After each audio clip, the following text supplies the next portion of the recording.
Welcome back. आज हम बात करेंगे critique and assessment of Plato की।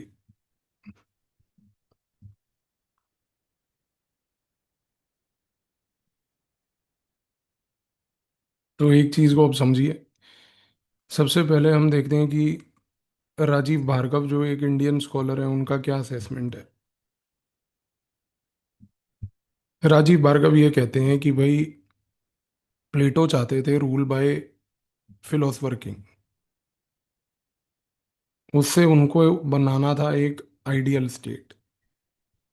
ये था प्लेटो का पॉलिटिकल आइडियलिज्म।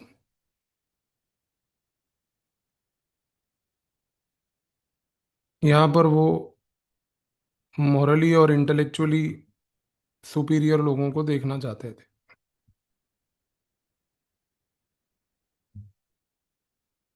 अब ये जो थॉट प्रोसेस प्लेटो का हमने चर्चा किया भी है, अभी तक की जितनी भी प्लेटो को लेके वीडियोस हमने बनाई, ये चीज़ें वहां पर हमने देखी। लेकिन राजीव भार्गव एक बड़ा इंटरेस्टिंग पर्सपेक्टिव ये देते हैं। वो कहते हैं कि प्लेटो का अगर आप कॉन्सेप्ट देखो तो प्लेटो का कॉन्सेप्ट चाहता था सिर्फ और सिर्फ हार्मनी बिटवीन ट्राइपरटाइट सोल। आपको याद होगा सोल के जो थ्री पार्ट्स थे, और प्लेटो ने ये बात बोली थी कि जब ये ट्राइपरटाइट सोल के थ्री पार्ट्स हार्मनी में आ जाएं तो इनके आने से जस्टिस होती है।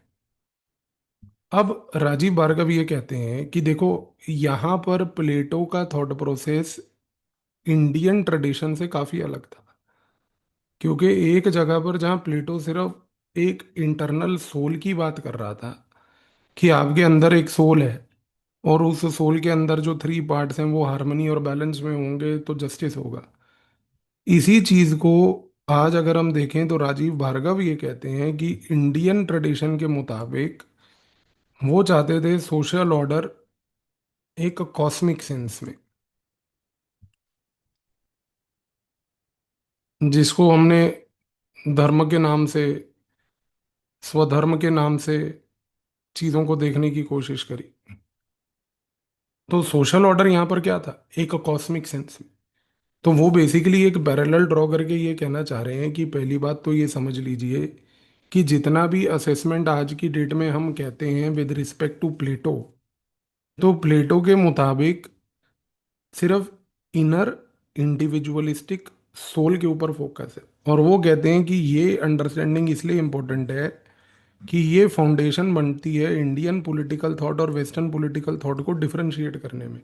कि वेस्टर्न पॉलिटिकल थॉट प्लेटो के टाइम से ही इंडिविजुअलिस्टिक था, वेरएज इंडियन पॉलिटिकल थॉट एक कॉस्मिक और ग्लोबल हार्मनी के लेवल का था। तो वो कहते हैं कि हमारे फाउंडेशनल रूट्स ही दोनों थॉट प्रोसेसेस के अलग थे। क्योंकि यहाँ पर प्लेटो सिर्फ इनर री इंजीनियरिंग की बात कर रहा है, लेकिन इंडियन पॉलिटिकल थॉट में सबसे पहली बात बात हो रही है एक कॉस्मिक ऑर्डर के अंदर हार्मनी और बैलेंस की। तो ये डिफरेंस बहुत ज़्यादा, पहली बात तो क्रूशल है। दूसरा, एरिस्टोटल का एक पॉलिटिकल नेचुरलिज्म क्रिटिक है प्लेटो को लेकर।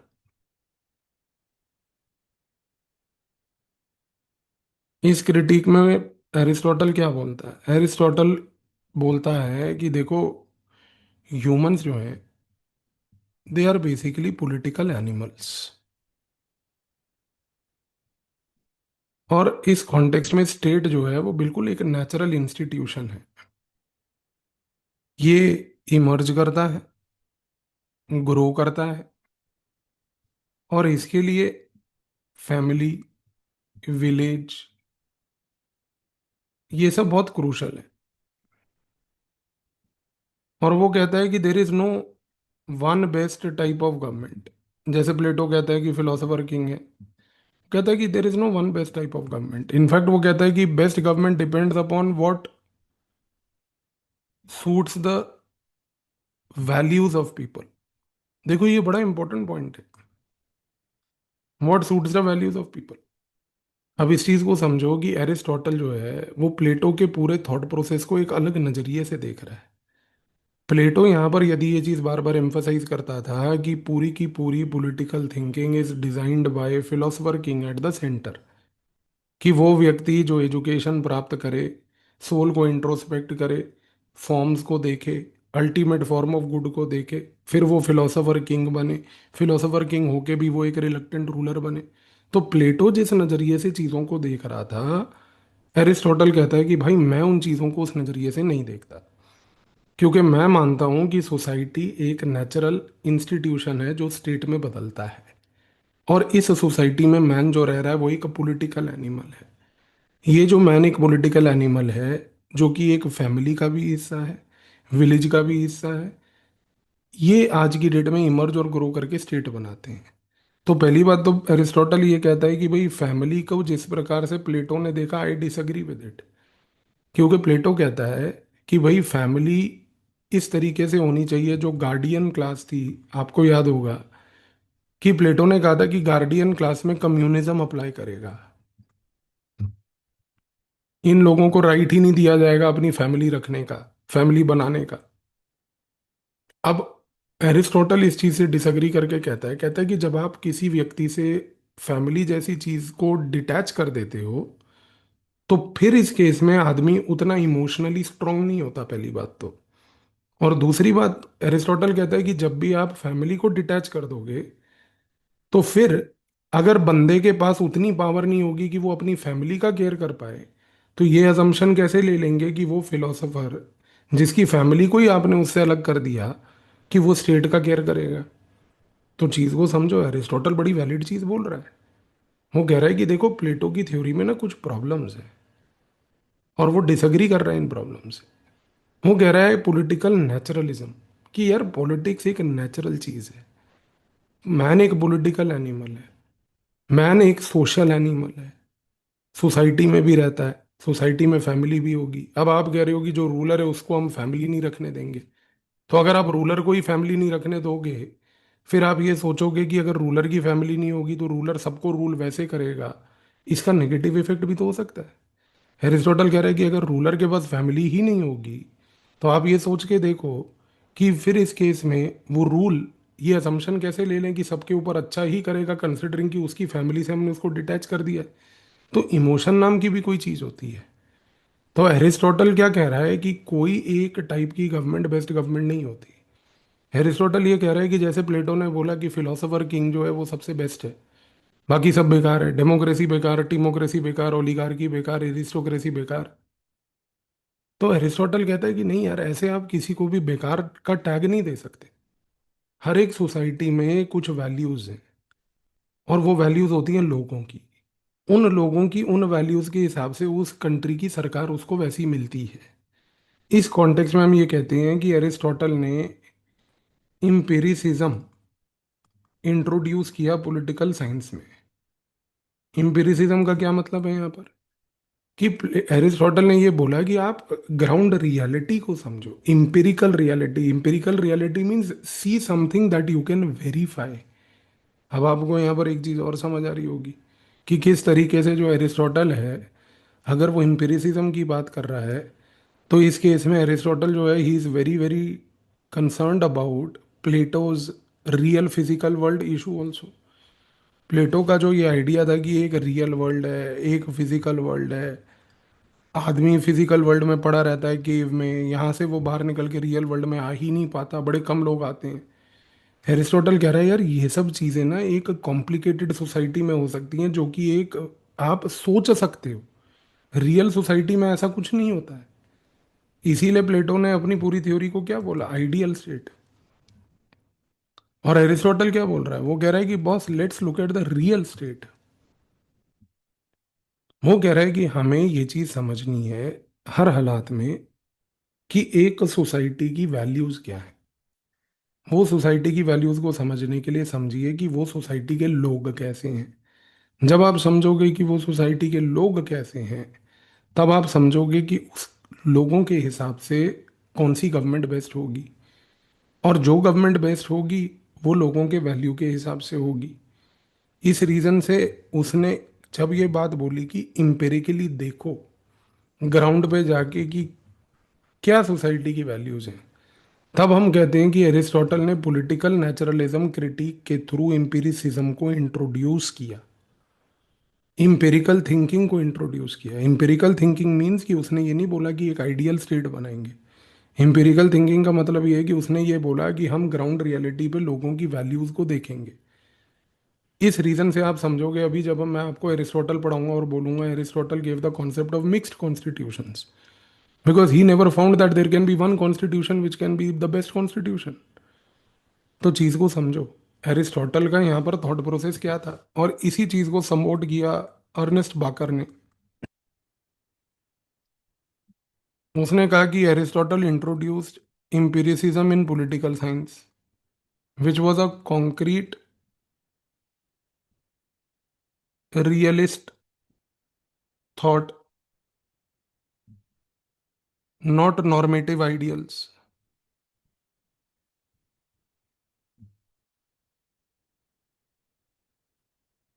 और अर्नेस्ट वाकर ने ये चीज का समर्थन करते हुए बोला कि अरिस्टोटल ने किसी प्रकार की कोई नॉर्मेटिव थ्योरी नहीं दी है, कि नॉर्मेटिव आइडियल्स होंगे, बड़ी बड़ी बातें नहीं करी हैं उसने। उसने क्लियर कट चीजों को बोला है कि ठीक है, इस हिसाब से हमें चीजों को ऑब्जर्व करना है। Concrete realistic thought process. इसके बाद आप देखो जॉर्ज सेबिन ने क्या बोला। जॉर्ज सेबिन ने भी यही बात बोली कि आज प्लेटो, एरिस्टोटल ने एक कॉन्क्रीट फ्रेमवर्क दिया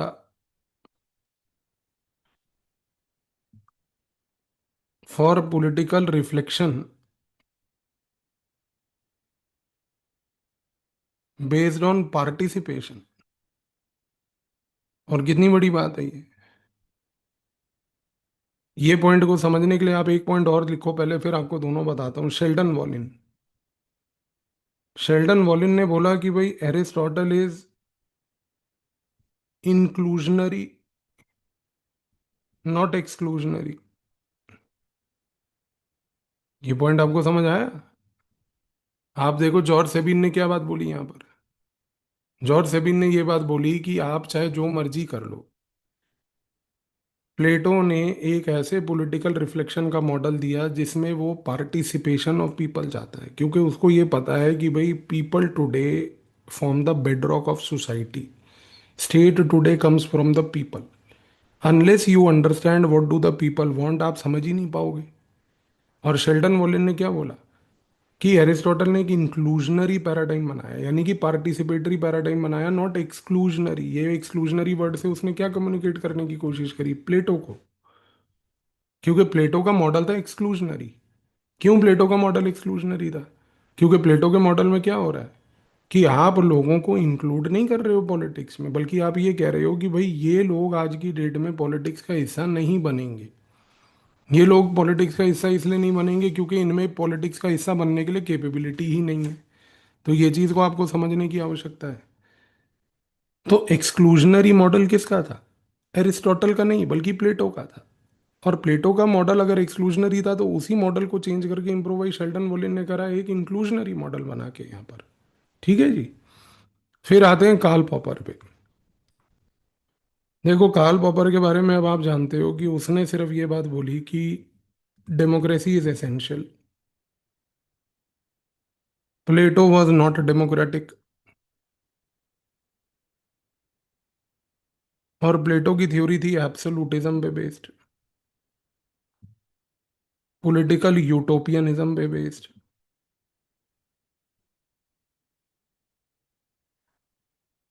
और डेमोक्रेसी जो है वही एक फ्यूचर है पॉलिटिक्स का। तो कार्ल पॉपर ने ये बात बोली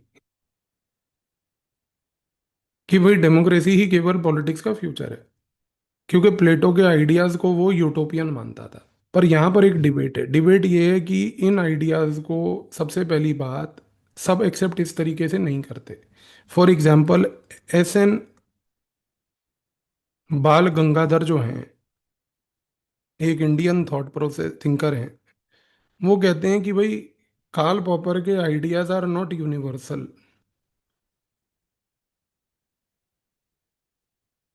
वो वेस्टर्न कॉन्टेक्स्ट के लिए ठीक है।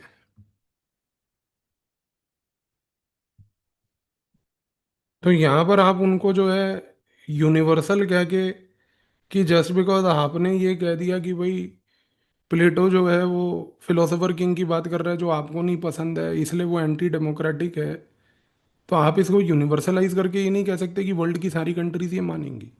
सो एस एन बाल गंगाधर ने कार्ल पॉपर का क्रिटिसिज्म किया है कि कार्ल पॉपर का जो क्रिटिसिज्म प्लेटो का है वो राइट और यूनिवर्सल नहीं है। क्योंकि उन्होंने कहा कि भाई आज की डेट में जब प्लेटो ये बात करता है एक फिलोसोफर किंग की, तो वो बेसिकली एम्फोसाइज कर रहा है एक सिविक वर्च्यू को। और इंडिया के जितने भी किंग्स थे वो चाहे फिलोसोफर किंग ना हो, लेकिन सिविक वर्च्यू का वैल्यू उनमें सब में था। तो कहीं ना कहीं ये सिविक वर्च्यू का जो वैल्यू है जो प्लेटो बोल रहा है, वो इंडिया के किंग्स में भी वो फिलोसॉफिकल बेंट कहीं ना कहीं तो दिखा। तो ये कहना कि जस्ट बिकॉज वेस्टर्न कंट्री के किसी किंग में वो बेंट नहीं था बिकॉज वो सारे वेस्टर्न कंट्री वाले मटेरियलिस्टिक थे, तो आप ये यूनिवर्सलाइज नहीं कर सकते। और ये बहुत इंपॉर्टेंट पॉइंट बता रहा हूं मैं आपको, ये किसी बुक में नहीं मिलेगा आपको। तो जब आप कार्ल पॉपर की बात कर रहे हो ना, क्योंकि देखो अभी तक यूपीएससी कार्ल पॉपर के ऊपर क्वेश्चंस देता आया है, और कल यूपीएससी आपको कार्ल पॉपर के ऊपर क्वेश्चन ये नहीं देगा कि उसने प्लेटो के बारे में क्या बोला। वो बोलेगा कि भाई उसने जो प्लेटो के बारे में बोला या ना बोला वो किस हद तक ठीक था। पिछले वीडियो में भी मैंने आपको ये कार्ल पॉपर के इस काउंटर को बताया, इस वीडियो में एक और काउंटर बता रहा हूँ because I am telling you आने वाले समय में मुझे एक्सपेक्टेशन है इस प्रकार के क्वेश्चन के आने की एग्जाम में। तो एस एन बाल गंगाधर का ये पॉइंट बहुत क्रूशल है यहाँ पर। और ये पॉइंट को फर्दर इलेबोरेट किया है राजीव भार्गव ने। राजीव भार्गव ने भी ये बात बोली फॉर दैट मैटर कि भाई आज जब हम पॉपर को देखते हैं तो ठीक है, पॉपर ये बात कहता है कि भाई डेमोक्रेसी इज क्रूशियल, डेमोक्रेसी का एसेंस है डाइवर्सिटी। और वो कहता है कि डाइवर्सिटी आज इंडिया के सेकुलरिज्म में मिल रही है। पर राजीव भार्गव ये भी कहते हैं कि इंडिया के सेकुलरिज्म की ये जो डाइवर्सिटी है ये तो एंशंट वैल्यू है, कोई अभी मॉडर्न वैल्यू नहीं है हमारी। The respect for diversity has been an ancient value of the Indian kings. और प्लेटो के मुताबिक सोसाइटी में भी एक डाइवर्सिटी है। कुछ लोग फिलोसोफर्स होंगे जो फिलोसोफर किंग बनेंगे, कुछ लोग जो है वॉरियर्स बनेंगे, कुछ लोग जो है वर्कर्स बनेंगे।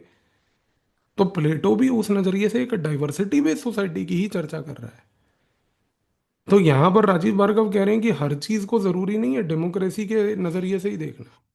अगर प्लेटो कह रहा है कि कुछ लोग फिलोसोफर किंग होंगे, कुछ लोग वॉरियर्स होंगे, कुछ लोग सोसाइटी में जो है व्यापारी वर्ग होंगे, तो वो भी एक प्रकार की डाइवर्सिटी है। और वो डाइवर्सिटी अगर हम इंडियन लेंस में देखें तो वो रिलीजियस डाइवर्सिटी एंशियंट टाइम से दिखती आ रही है जो आज हम जिसको सेकुलरिज्म को कहते हैं। तो एक चीज को समझने की कोशिश कीजिए यहाँ पर, ये जितने भी ये थॉट प्रोसेसेस हैं ये सारे इवेंचुअली प्लेटो की एक अंडरस्टैंडिंग को ही उजागर करते हैं। पर हमारे लिए सबसे इंपॉर्टेंट है ये वाला एरिस्टोटल का, जिसमें पॉलिटिकल नेचुरलिज्म से इमर्ज करते करते वो इंपिरिसिज्म की ओर आता है। Because now this creates the bedrock for us to understand Aristotle now in the future videos. तो आई बिलीव कि प्लेटो को जिस नज़रिए से और जिस डेप्थ से हमने देखा, इस डेप्थ को देखने के बाद प्लेटो में अब आपके लिए पढ़ने का कुछ बचता नहीं है। अब इसी नज़रिए से हम एरिस्टोटल और बाकी सारे थिंकर्स भी करेंगे। तो मिलते हैं नेक्स्ट क्लास में with Aristotle now. Thank you.